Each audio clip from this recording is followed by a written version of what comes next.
Namaste. Welcome to this new episode, which is nothing but a continuation of the previous one.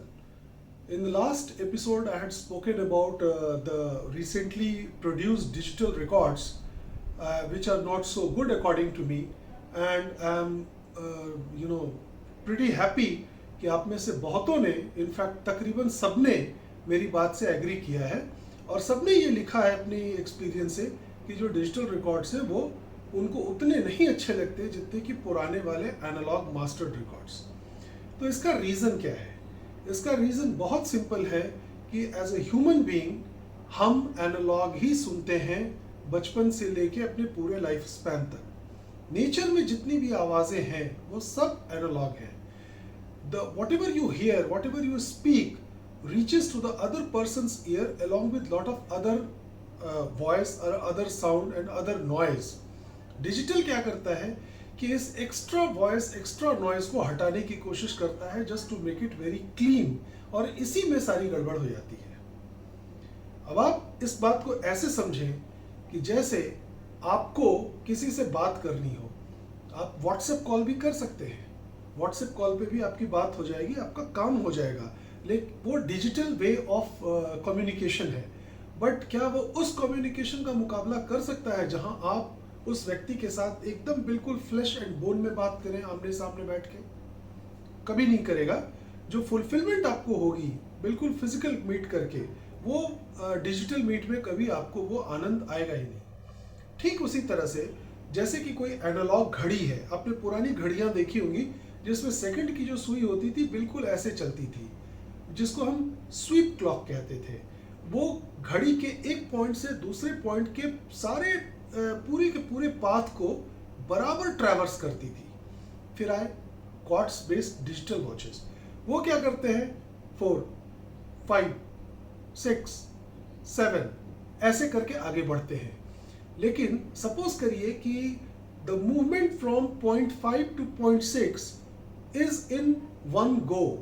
5, 6, what about 5.1, 5.2, 5.2 to 1, जो decimal के जो छोटे छोटे datas हैं, इसको ये डिजिटल क्लॉक मिस कर देता है।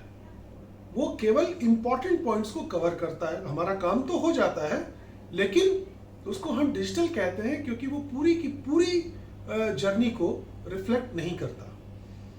उसी तरह से अगर आप कोई मान लीजिए आपके मुंह से कोई आवाज़ निकलती है, आप उसको एक एक्यूस्टिक कर्व बनाए उसका, तो सपोज आपने बोला हेलो, तो एक कर्व बना हेलो। ये आपकी पूरी एनालॉग कर्व है। अब इस कर्व को जब मैं डिजिटल करूंगा तो इस कर्व के जितने छोटे छोटे डॉट्स हैं, जितने पॉइंट्स हैं, उन सब के मैं डिजिटल इक्विवेलेंट्स बनाऊंगा 0 और 1 में। लेकिन मैं चाहे जितनी भी एक्यूरेसी कर लूं, कोई ना कोई पोर्शन मेरे से छूटेगा ही छूटेगा, क्योंकि ये मेरे लिए संभव नहीं है। Because I am not making an analog curve, I am basically taking quick snapshots of various points on the curve. यहीं पे फ्रीक्वेंसी आ जाती है, यहीं पे बिट्स आ जाते हैं। चाहे आप अपनी फ्रीक्वेंसी को 44,100 की जगह 48,000 कर लें, 96,000 कर लें या 128,000 कर लें, लेकिन किसी भी हालत में आप ये दावे से नहीं कह सकते कि आपने उस पूरे कर्व के हर एक पॉइंट को डिजिटाइज कर दिया। It is not possible.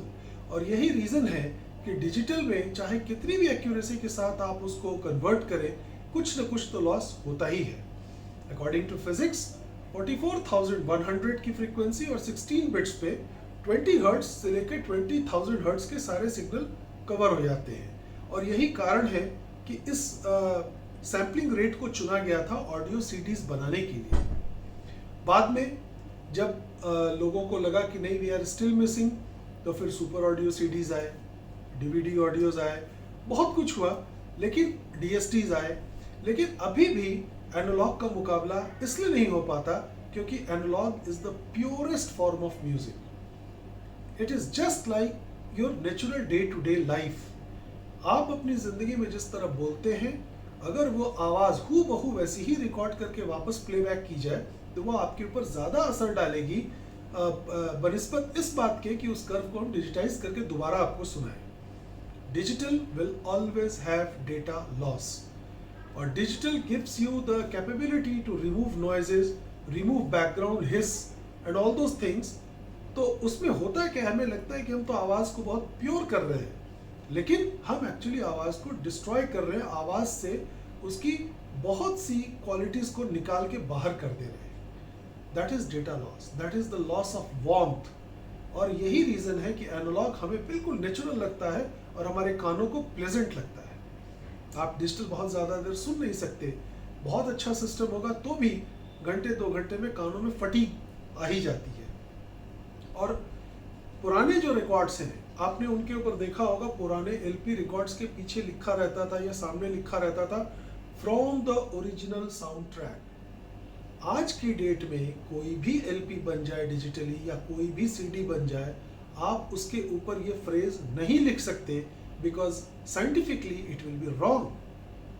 From the original sound track आप लिख ही नहीं सकते, क्योंकि ओरिजिनल साउंड ट्रैक को आपने कन्वर्ट किया है। You are not providing the exact copy, you are converting it into digital and hence you are accepting that you are making data losses. जैसे ही कोई भी data loss हुआ, it is no more from the original soundtrack because you have tinkered with the original soundtrack. आपने कुछ ना कुछ तो उसमें noise reduction किया है, कुछ data ठीक से capture नहीं हुआ, ये आपको भी पता है, because mathematically it is not possible. And that is the reason कि आप जितने भी डिजिटल रिकॉर्ड्स आज के देखेंगे या जितने भी ऑडियो सीडीज देखेंगे उन पे कभी भी आप ये फ्रेज लिखा हुआ नहीं देखेंगे from the original sound track, because that is wrong, they can be sued for that. और यही रीज़न है कि जो पुराने वाले हमारे रिकॉर्ड्स हैं उन पे बड़े दावे के साथ कंपनी लिखती है from the original sound track. यानी जो मूवी के लिए हमने रिकॉर्डिंग एनालॉग टेप पे की थी, बिल्कुल वही चीज़ हमने हूबहू आपको इस डिस्क में दी है। There is nothing lost, we have picked it from there. ये चीज़ नए रिकॉर्ड्स में या ऑडियो सीडीज में आप कभी भी लिखा हुआ नहीं देखेंगे। तो एक तो रीज़न ये है कि यही कारण है कि एनालॉग हमें बहुत अच्छा लगता है और एनालॉग बहुत स्वीट आपको फील होता है।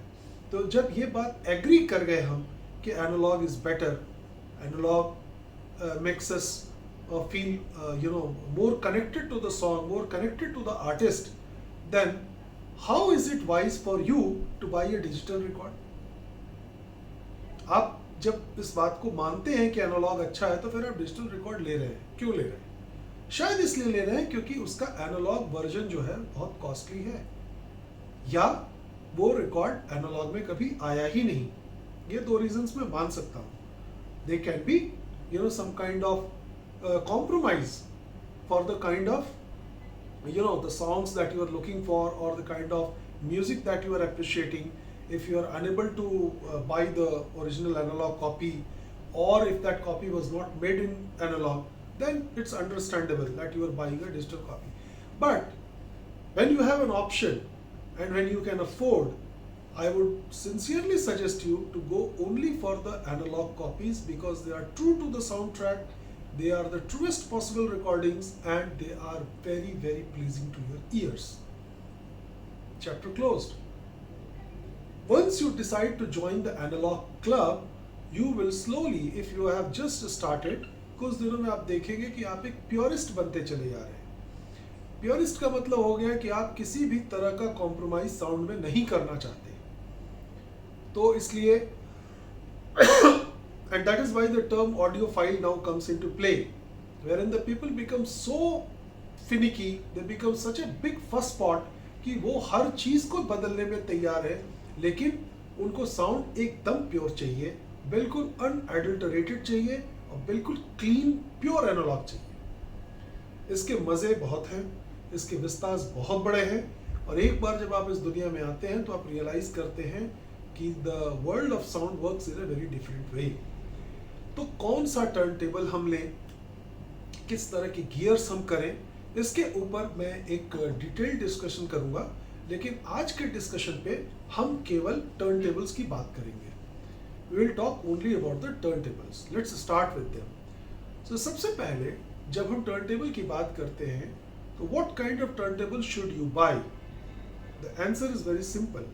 I need a turntable that rotates at the perfect speed. I need a turntable which has got an arm which has got least possible tracking error. I need a turntable which has got a cartridge which can cover the entire frequency range that could have been recorded onto a record. पूरी frequency range cover हो, lateral error ना हो, turntable की rotation accurate हो और turntable stable हो, arm कोई और साउंड न पिकअप करे, किसी तरह का वाइब्रेशन ना हो, किसी तरह की कोई उसके अंदर मैकेनिकल फॉल्ट ना हो। और इन तीनों ही चीज़ों को या इन 3 या 4 जो क्लीन पैरामीटर्स हैं, जो 4-5 क्लियर पैरामीटर्स हैं, उनको कौन सा टर्नटेबल अच्छे तरीके से सॉल्व करता है। तो देखिए ब्रॉडली टर्नटेबल्स 3 तरह के बनते हैं। पहला हो गया आपको आइडलर, जिसमें एक बड़ा सा टायर होता है रबर का जो कि प्लेटर को घुमाता है और वो टायर मोटर से कनेक्ट, मोटर के घूमने से वो टायर घूमता है और उस टायर के घूमने से प्लेटर घूमता है। ये एक मैकेनिज्म किया गया। रबर का टायर होता है और रबर का टायर जब मेटल के उस प्लेट पे टकराता है तो कोई मेटेलिक रिंगिंग नहीं होती, because it is made up of rubber, so more और लेस इट इज साइलेंट, लेकिन उसमें रंबल की संभावना है। हो सकता है कि आपका वो रबर का वो आइडलर ऊपर नीचे हिलता हो, मोटर वाइब्रेट करती हो, लेकिन ये बहुत रॉबस्ट टेक्निक थी और बहुत लंबे समय तक चली। गराड, थॉरेंस 124 या बाद में इंडिया में भी जो फिलिप्स के जो एंट्री लेवल छोटे छोटे टर्नटेबल्स बने थे, ये सारे इस आइडलर बेसिस पे थे। तो एक आइडलर की दुनिया है और आइडलर की दुनिया के अपने प्रॉब्लम्स हैं। उन प्रॉब्लम्स को बीट करने के लिए आइडलर में सबसे बेस्ट जो टर्नटेबल्स आते हैं वो गराड की रेंज के आते हैं, थॉरेंस के 124 वगैरह आते हैं, EMT का एक मॉडल मेरे ख्याल से 928 या 930 था, वो आता है। लेकिन आज के इस मॉडर्न वर्ल्ड में I will not advise you to go for idler based turntables, they are kind of out of fashion now. Second, direct drive. Direct drives are very dependable units, क्योंकि उसमें कोई आइडलर नहीं है, कुछ नहीं है, सीधा एक मोटर है, मोटर से प्लेटर कनेक्टेड है, मोटर घूमती है, प्लेटर घूमता है। लेकिन इसके नुकसान बहुत है। प्लेटर के ठीक नीचे मोटर होती है और मोटर अगर प्रॉपरली शील्डेड ना हो, प्लेटर अगर आपका पूरी तरह से डैम्प्ड ना हो, तो वो क्या करता है कि मोटर की वाइब्रेशंस को पिक कर लेता है और वो वाइब्रेशंस फिर आपके टोन आर्म के थ्रू ट्रैवल करती हैं आपके एम्पलीफायर में। तो direct drive turntables are in my opinion not very musical until and unless you go for the kill। जब आप एकदम बहुत ज़्यादा पैसे इन्वेस्ट करते हैं and you get into the range of 1200G और जो इनका पुराना techniques SP10 Mark II Mark III वाले थे, वो बहुत शानदार टर्नटेबल्स थे। तो एक आसान तरीका मैं आपको बताता हूँ। आप कोई भी टेक्निक्स का साफ सुथरे कंडीशन का 1210 या इसी तरह का एक मेरे ख्याल से ऑडियो टेक्निका का भी है 80-120 या सब मॉडल, इस तरह का कोई एक टर्नटेबल आप ले सकते हैं। लेने के बाद to get the best out of it you need to put the entire turntable into large wooden housing. लकड़ी का एक बड़ा सा फ्रेम बना ले और शील्डेड करके उसको बढ़िया से उसके अंदर डैम्पिंग के लिए आप पूरे टर्नटेबल को उस लकड़ी की चेसी में डाल दें। तो जो मेटालिक वाइब्रेशंस थी या जो उसके अंदर कमियां होंगी, वो उस लकड़ी के कैबिनेट में जाके वो शांत हो जाएगा, डैम्प्ड हो जाएगा। उसके बाद प्लेटर जो है, प्लेटर के ऊपर जो रबर लगी है, आप उस रबर को चेंज करके कॉर्क मैट या कोई और मोटे गेज का रबर लगा सकते हैं। तो उस मैट को बदल दीजिए, उस स्टॉक मैट को बदल सकते हैं, तो आपकी टर्नटेबल काफ़ी हद तक डैम्प्ड हो जाएगी। डायरेक्ट ड्राइव में एक सबसे अच्छी बात यह है कि क्वार्ट्स कंट्रोल्ड होता है, तो पिच की वेरिएशन की चांसेस बिल्कुल जीरो है। लेकिन उसमें चैलेंज ये है कि अगर उसका टोन आर्म अच्छा ना हुआ तो फिर आपको मज़ा नहीं आएगा। तो टेक्निक्स के 1210 के जो टर्नटेबल्स हैं, जो आपको आराम से 50-60 हज़ार तक में, 70 हज़ार तक में भी बहुत अच्छी कंडीशन में मिल जाएंगे, आप उनको ले सकते हैं और उनको थोड़ा रिफर्बिश कर सकते हैं कि एक वुडन प्लिंथ में उसको डाल दिया, रबर मैट चेंज कर लिया, और टोन आर्म की जगह पे एक प्लेट आती है टेक्निक्स में जिससे के थ्रू आप SME का टोन आर्म उसके ऊपर माउंट कर सकते हैं। SME एक कंपनी थी जो बहुत अच्छे टोन आर्म्स बनाने के लिए जानी जाती है, तो उस पर 9 इंच की SME की टोन आर्म लग जाती है। मेरे को ये वाला सेटअप जो है बढ़िया लगता है। It is a good way of getting your music reproduced. और when you put it in the wooden housing, then you can put additional metallic feet below the wooden base. तो उससे क्या होगा कि टर्नटेबल आपका पूरी तरह से डैम्प्ड है, और उसके जो स्टॉक फीट है टेक्निक्स के, या तो उनको पूरी तरह टाइट कर दे या उनको खोल के निकाल दे, उनका कोई रोल नहीं है। Put it in the wooden housing, और वुडन हाउसिंग के नीचे आपको 4 मेटालिक प्लेट्स लगा दें। टोन आर्म चेंज कर लें, और टोन आर्म चेंज करने के बाद वो टर्नटेबल आपका मेरा ख्याल है कि वो SP10 का मुकाबला कर लेगा, बहुत अच्छा हो जाएगा। खर्चा होगा, लेकिन that is one good way.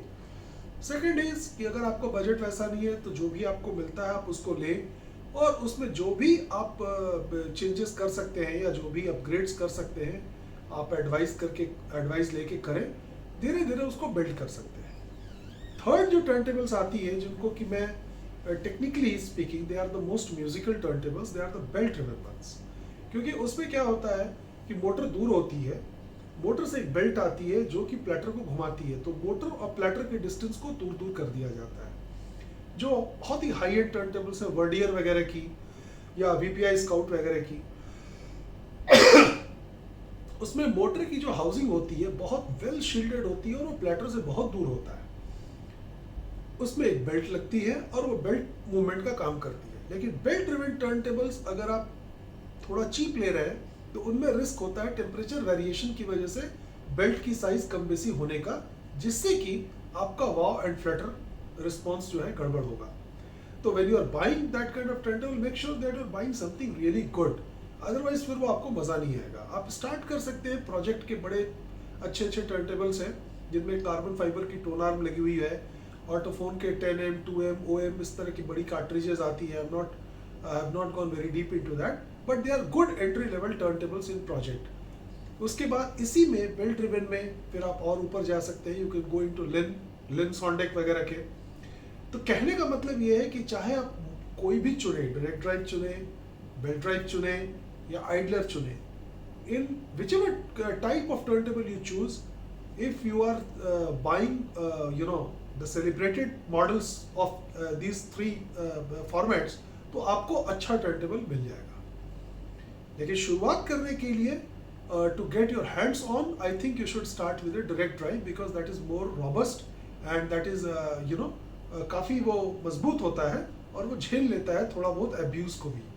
तो वहाँ से आप शुरू कर सकते हैं।